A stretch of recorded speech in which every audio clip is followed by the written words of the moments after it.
agad ng Argentino. Kailangan proseso ang lahat ng mga mate. Sige, opo, sige. Magbibihis ako ako. Bakit? Bakit?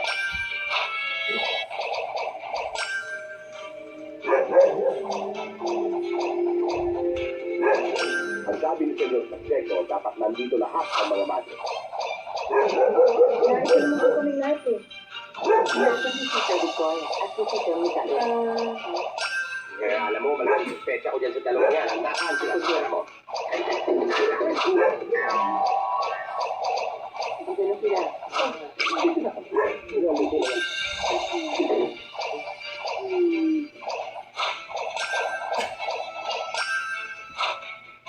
Kompleto na sila.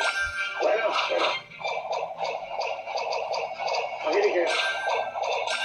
Nais ko mong kapatid sa inyo lahat. Na hindi na ako maaaring magbigay pa ng anumang tanong. Sa loob ng 3 araw, ay mapapasahin na ang inulit ko natin.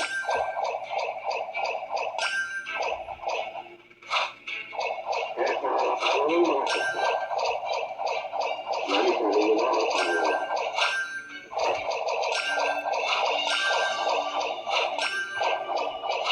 Sino sa po? Hindi ko naman nakakausap sa inyo. I'm sorry, Sister Rose.